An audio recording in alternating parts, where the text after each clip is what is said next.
The trench. Well, it was here. It was here. It kind of, I think it is, from what I've looked at on the map, it zigzags sort of from this direction. We believe these men were literally buried where they fell. You just have to have a moment, don't you, to think about it all. Alright! You okay? So, we've decided where we're going. We were going to go to Sanctuary Wood, where there's some preserved trenches there, but that's going to be closed by 5 o'clock. And it's about 4:20 now. So we've decided that we'll go to Polygon Wood. And not far from there is a location where there were trenches. They're filled in now. It's a farmer's field now, but it's where we believed, and we've overlaid it. We did have a little help a couple of years ago from a historian who was at the Menin Gate. Well, he was actually part of the Flanders Fields Museum. Yeah, he was. He was the head researcher, Johan. Yeah. Who gave us some help. So that is the location where James's relative, Frank Carter, was injured. We think approximately, we've overlaid it on Google Maps and it's near us, damn it. So that's his next destination now, and you can lay a poppy there, can't you? And then we're going to find us park up. We've stopped off at a pub and we're going to have, what are you going to have? Half a pint? A pint? No, it's 50 centilitres. 50 centilitres. That's like, what's 500 mils, which a pint is 560, isn't it? So more or less a pint. And you're going to have the 25 centilitre. I'm going to have a small one. Oh, I didn't want to come for a beer, I just needed the load. This excuse is wearing thin, isn't it? Just a bit. You just wanted a drink, didn't you? Well, we're not far from where we were meant to be. I know, but we'll go there afterwards. Yeah, we're going to go to this little place where we think that trench was. And then we're going to find a park up. Oh, we know it. We know it's there, don't we? We do. Dozinghem Trench. Yeah. Because that's where Johan told us it was. Yeah. We'll talk more about that when we get there. But for now, we just need to get served. You'll pay now? Yeah. Yeah. Run off. Cheers. Cheers. Right, after that nice, refreshing beer. And that toilet stop. And the toilet stop. Yeah. We've come to this final destination for today.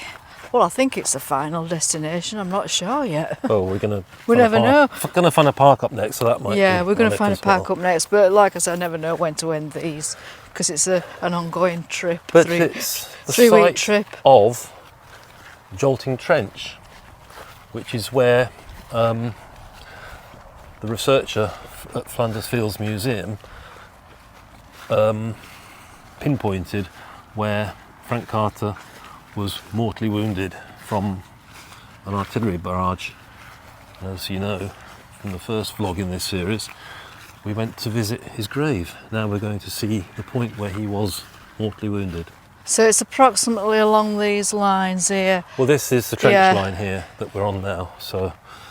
Right, well... follows this fence. The trench... Well, it was here. It was here. It kind of, I think it is, from what I've looked at on the map, it zigzags sort of from this direction. Well, yes, it's going to zigzag, obviously. Yeah. Sort of that way. Yeah. Like that. Oh. Well, yeah. That's not what I saw. Well, we'll have a look. I thought it was this line. Well, we'll put the map up. But obviously it's not precise because it's... it's not precise because it's all been filled in. It's zigzags anyway. Yeah, it's all been filled in by, you know, the farmers have taken their land back. But I was under the impression, according to the map, it came from this direction, James. From here, all across here like that. Oh, maybe that's the case. So we just have to find the point where it crosses this footpath then. It's approximately around here, isn't it? So I think you put them on one of these posts. I put it on the fence post last time, didn't I?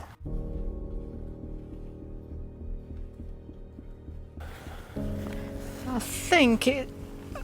do you think it's round about here? Well, it's hard to tell, really, it's impossible to tell, but we'll put it here. Is that electric fence, though? I hope not. No, it's just, no, there's no, what was it? So, yeah. So Cecil Frank Carter, Queen's Royal West Surrey Regiment, injured here Jolting Trench, October 1917, and he died of his wounds at Etaples on the 9th. That's 2 days later. It doesn't say, no, 2 days later, 3 days later.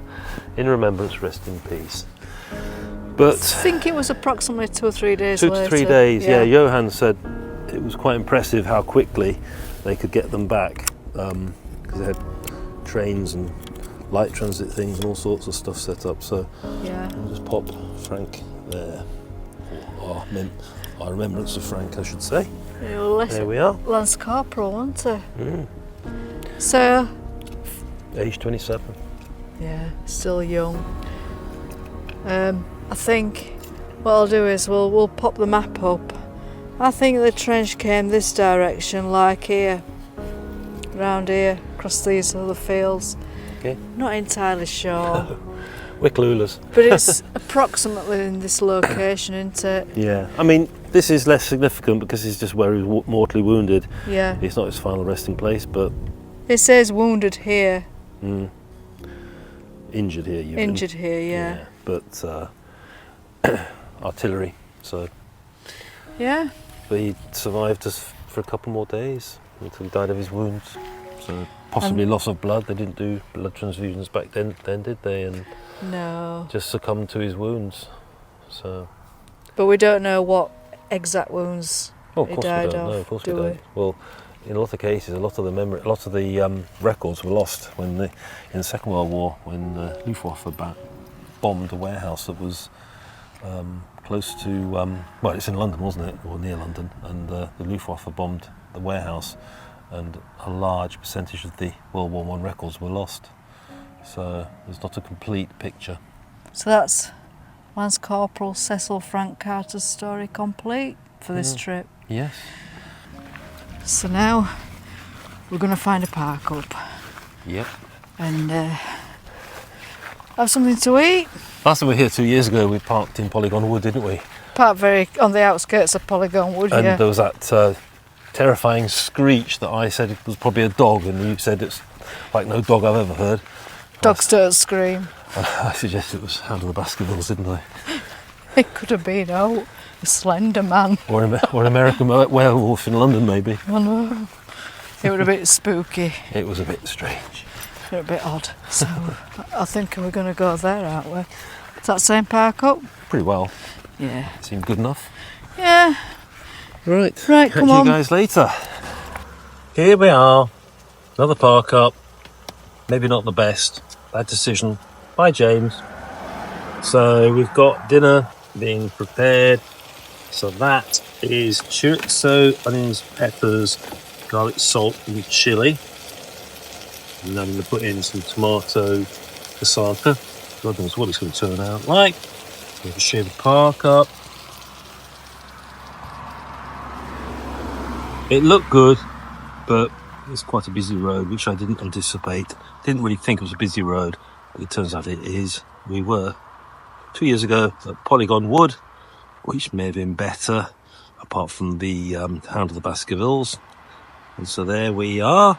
Karen had a panic on because she saw this sign which said dogs are allowed, cyclists are allowed, no cars, no motorcycles, and it looks like electric bikes, and no ex-wives on broomsticks. Oh no, I don't know if it says that at all. Might be a horse. So that's what it says, but that is there. This is here.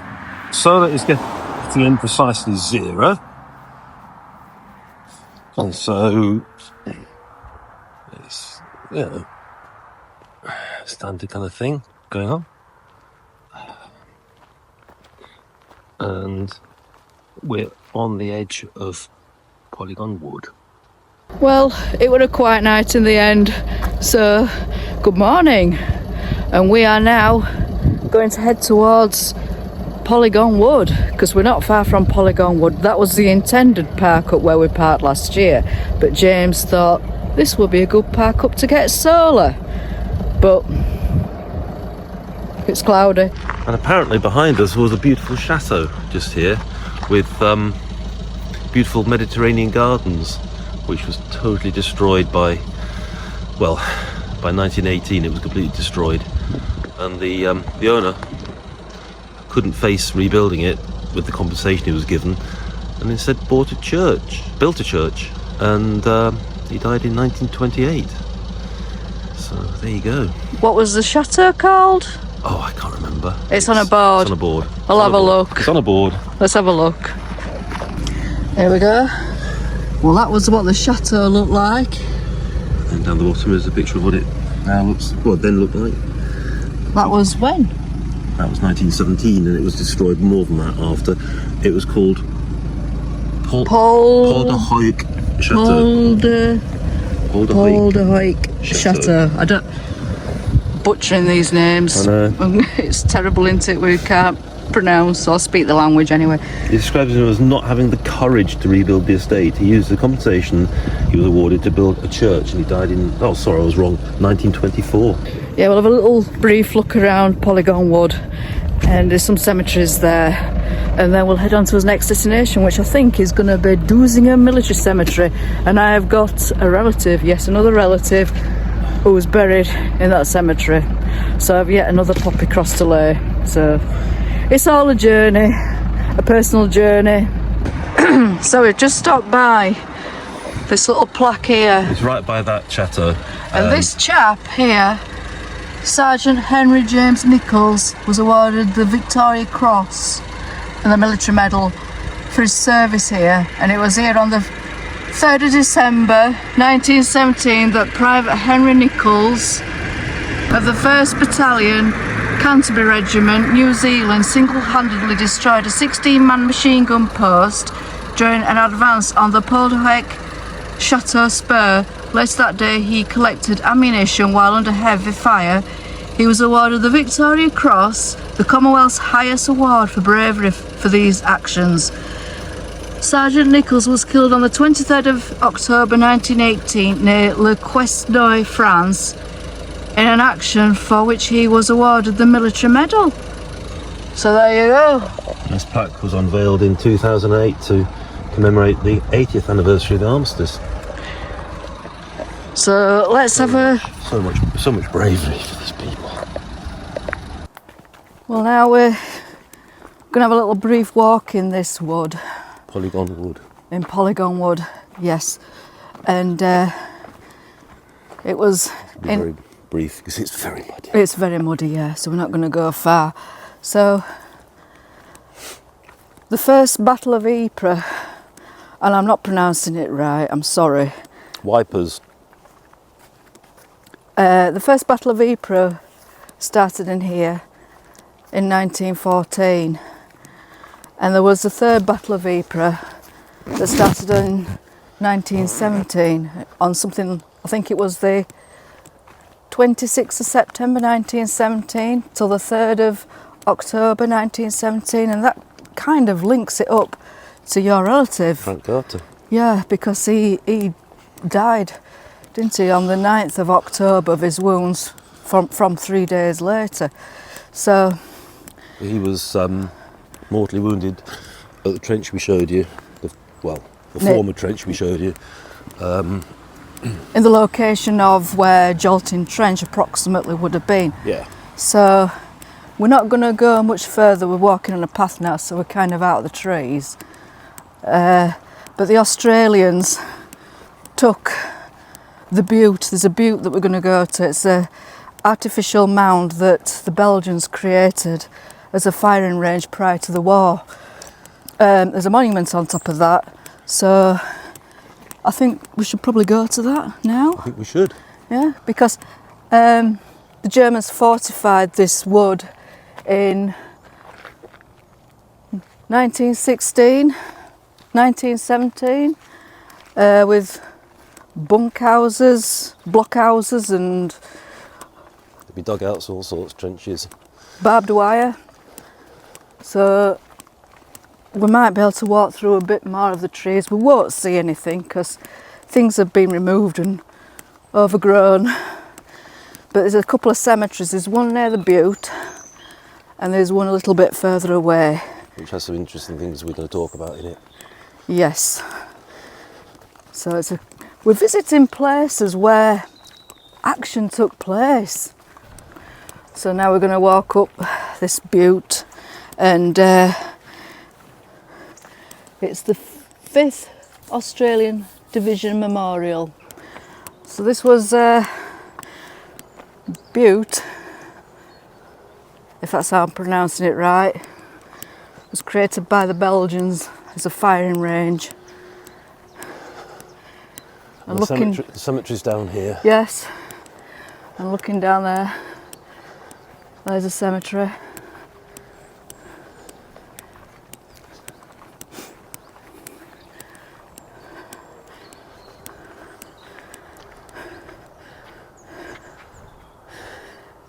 And this is to the officers, non-commissioned officers and men of the 5th Australian Division who fought in France and Belgium 1916, 1917 and 1918. Oh, I don't know why I'm out of breath. I guess I've not eaten much lately. So, there we go. We'll have a little look round there. Yeah. Pay our respects, as we always do, yeah. And just over there is the other cemetery that we're going to go in as well. And as James says, there's some quite interesting things that we found out last time we were here in that cemetery. Yet again, beautifully kept cemeteries, and the Common War Graves Commission gardeners were here just finishing off, which is why they're all so beautifully tidy. And I made a point of thanking them for their hard work, and he said, "Oh, we do our best." I said, "Well, it's fantastic." And I said to him, we've been in cemeteries, we're so far, so remote, there's not been a visitor for 4 months. But I said, you guys are still here every however long they do, and they always look immaculate. They really do a fantastic job. It's impeccable job, isn't it? I like to thank them because they do such a fantastic job. Right, I need to watch what I'm doing now because I don't want to go flying, so I'll catch you when we're down there. It doesn't look that much different to a lot of other cemeteries that we've filmed. You know, that's not the point. It's not the point. One yeah, is a brave soldier. Exactly. Australian soldier of the Great War, an Australian soldier of the Great War, known unto God, and then many don't have names. They're recorded somewhere, probably Millingate, these. Probably, yeah, I would think so. We'll be going there. But all these are just the occasional name here and there, like this one. 5683 Private C. Danford. Anford. 46th Battalion of the Australian Infantry. And he died on the 12th of October 1917, aged 39. And the sad message at the bottom is loving thoughts of wife and son. Oh, so he had a wife and son. Yeah. Well, it's not surprising at age 39, is it? No. So yes, the Commonwealth War Graves Commission do an absolute impeccable job of keeping these cemeteries in pristine condition, and they're all designed to look like an typical English country garden with roses and things. They are. And neatly manicured lawns. And like I said, they're not that much different to any other cemeteries. I mean, this is what you expect when you come to one of these cemeteries. In fact, the people who do visit, especially, that wife and son, whether they got to visit, probably not, but when they do come to visit, it is forever a piece of England, isn't it? Absolutely.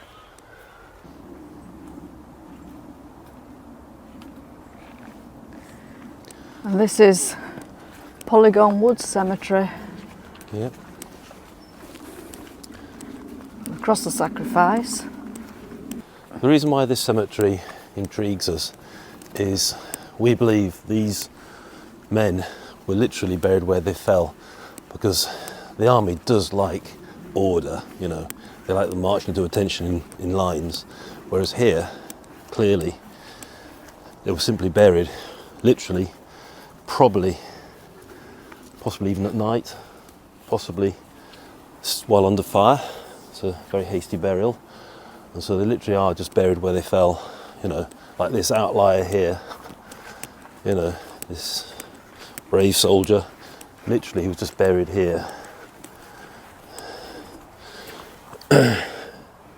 Rifleman A. Pryor, New Zealand Rifle Brigade, 4th of December 1917, and that, I honestly believe, he was buried here hastily, possibly while under fire. Similar with this one. C.L. Smith won the military medal. His New Zealand Otago Regiment, 10th of December 1917, just 22. And then over here we have a German burial.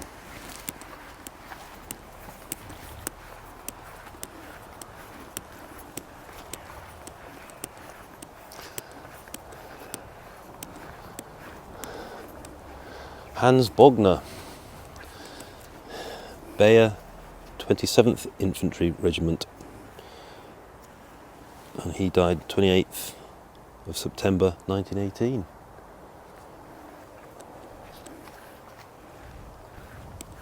And these ones who are against the wall, this isn't their precise resting point, but they say at the top, known to be buried in this cemetery. So after the ground was fought over time and time again, their grave was lost, but they're known to be here.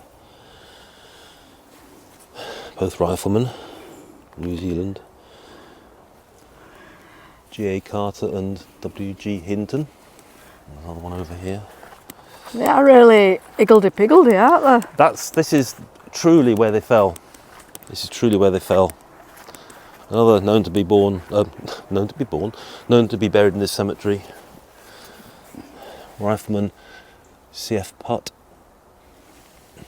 New Zealand Rifle Brigade.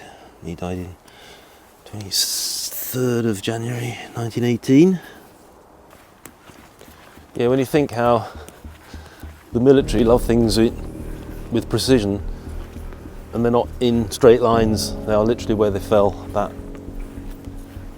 to us is very interesting, very poignant. Like this outlier here, this fella. A.J. Johnson, New Zealand Auckland Regiment, 31st of December 1917.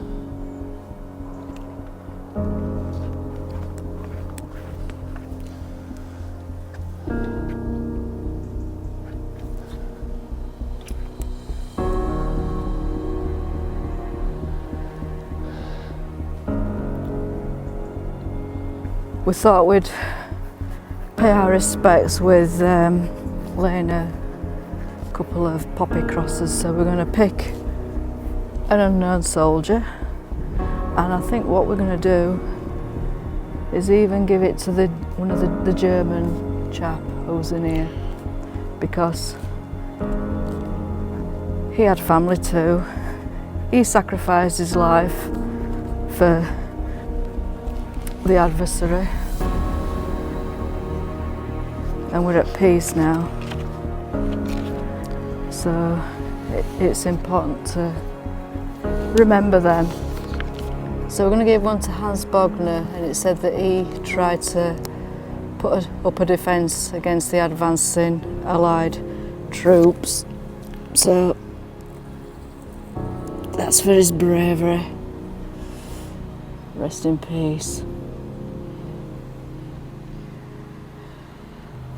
And I think we'll pick this one, unknown, known unto God, a soldier of the Great War, and buried literally where he fell, in this little row of 4 and one behind him. So it's known unto God, rest in peace, thank you for your sacrifice.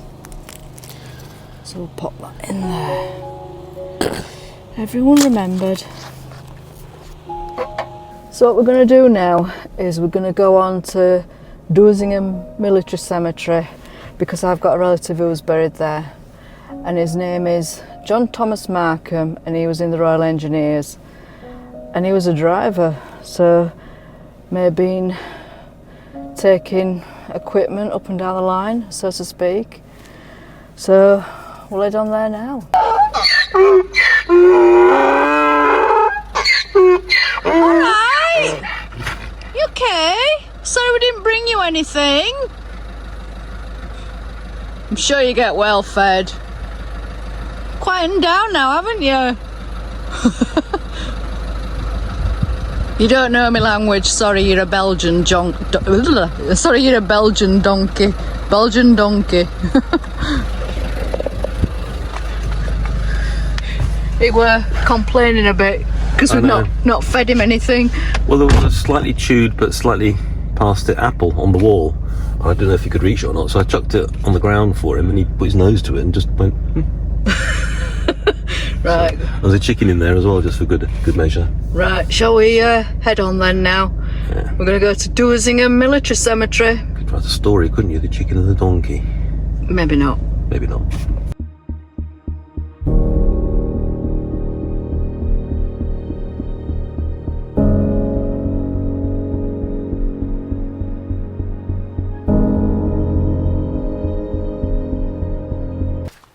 Well, we've arrived at Dozinghem Military Cemetery. And I have a relative buried here. His name is John Thomas Markham, and he was in the Royal Engineers, and he died on the 27th of August 1917. So he was a driver in the Royal Engineers, and he was part of the 141st Army Troops Company. So we've got to find his grave, which is IVE8. So we may have to pause it until we find it. So I'm not sure where to start here with this. He was killed in action. Don't know what wounds he had, don't know very much about him, to be honest, but he's a relative that I've recently found, and he's a first cousin 3 times removed. So, where to start? It's quite a big cemetery, isn't it? It is. We're looking down A. I know. Tell you what we'll do. Shall we have a look at the cemetery plan? It's the one. We can download it. E.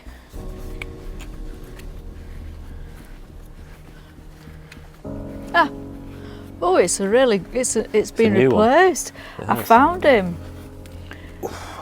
Service number 80664. He was a driver. John Thomas Markham of the Royal Engineers.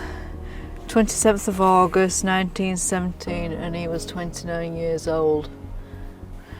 My great grandma's maiden name was Markham, and I knew her. And that was her brother? 3 times removed, so for my mum 2, for my grandma 1. It'll be in her cousin. Oh, your great grandma's cousin? Yeah, right. Cousin. Okay. Yeah. He was I believe so. possibly older than her, 29, then when he died? Yeah, my great grandma was born in 1904. So Right. she will have known him. She would. So I'm going to lay a poppy cross now. I very much doubt anyone from the family has been here.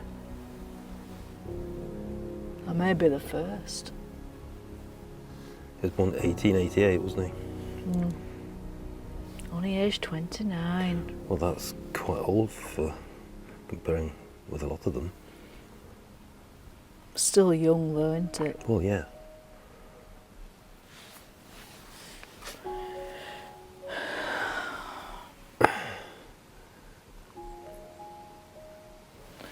It's quite overwhelming finding all these relatives and thinking that, because nobody's talked about these people at family that I know of, it's quite overwhelming finding these graves and seeing them, you know, actually seeing them for real. I suspect they've replaced this because it looks. Some of them are quite worn off, Yeah. and they do replace them from time to time. I mean, they're all going to get to the point where they're going to need replacing at some point. You see, there's another one next door to him. He were a driver too. Royal Horse Artillery, 27th of August.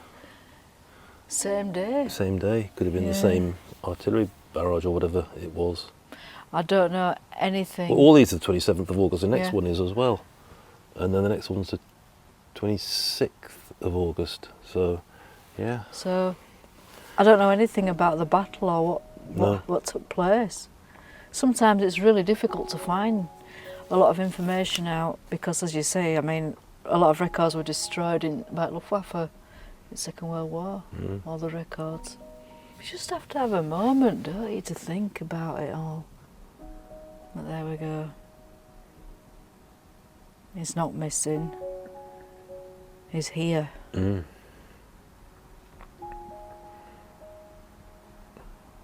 And he's been remembered today.